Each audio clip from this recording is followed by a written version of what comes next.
Hail Mary, full of grace, the Lord is with thee. Blessed art thou amongst women, and blessed is the fruit of thy womb, Jesus. Holy Mary, pray for us sinners, now and at the hour of our death. Amen. In the name of the Father, and the Son, and the Holy Spirit. My brothers and sisters, in Advent, just as in Lent, we typically wear purple or violet, and we wear it as a reminder of the prayer, the penance, and the preparation that we are undertaking during this time. And, of course, an important part of that penance and preparation is really the same as in Lent: prayer, fasting, and almsgiving. And of course, prayer has been going along pretty much as it does. It's been very nice to see so many people, and it's been especially nice to see the families who have been coming to Mass now these last few weeks at St. Heart and St. Patrick's. And fasting, well, I can't really tell, because if any of you are fasting, you're wonderfully following the gospel injunction to wash your face and comb your hair so that nobody knows you're fasting. So if you are, great, and even more wonderful that you wash your face and comb your hair. And then almsgiving. In the back of each of our churches, we have a Christmas tree set up that had 2 weeks ago when we started Advent, all these little tags on them.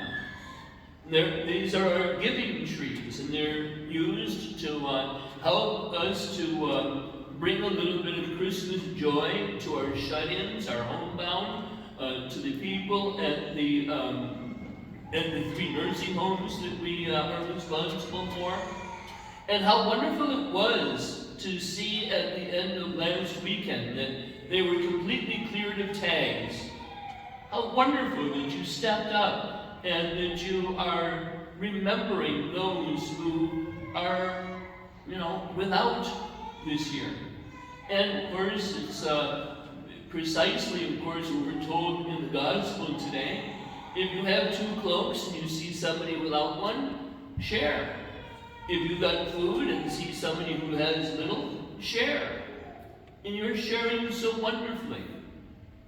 And so we see that we have been undertaking this prayer and fasting and almsgiving. And that's why today we wear robes. Just as on the 4th Sunday of Lent, we wear robes as a sign that, well, you know what, we've been hard at work. And having been hard at work these last couple of weeks, it's time for us to recognize that, to lighten up for a little bit and rejoice.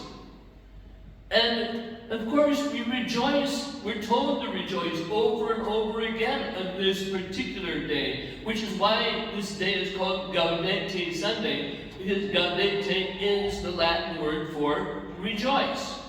So we heard in the opening antiphon, rejoice, rejoice the Lord always. I say again, rejoice. The opening hymn was precisely from that psalm. And then we hear from the prophet Zephaniah, and we hear from St. Paul's letters to the Philippians. Rejoice, I say again, rejoice. And that, brothers and sisters, is the key to the difference between what we do in Lent and what we're doing in Advent. Because in Advent, our prayer, fasting, and almsgiving, our penance, our preparation, is for something different.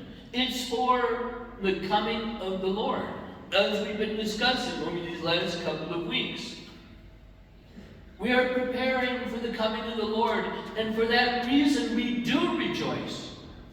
Because, as we've discussed over the last couple of weeks, we have reason to rejoice.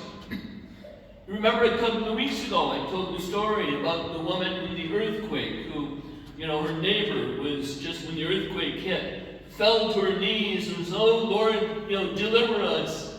And And she said, gee, I didn't do that. But that's because the Lord was with her all the time. She knew that the Lord was there. She didn't have to all of a sudden drop and call on him to deliver her.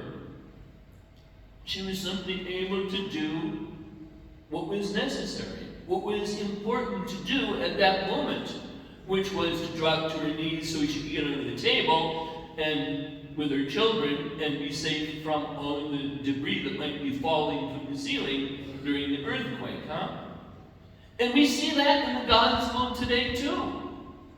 John isn't telling everybody to do anything particularly extraordinary.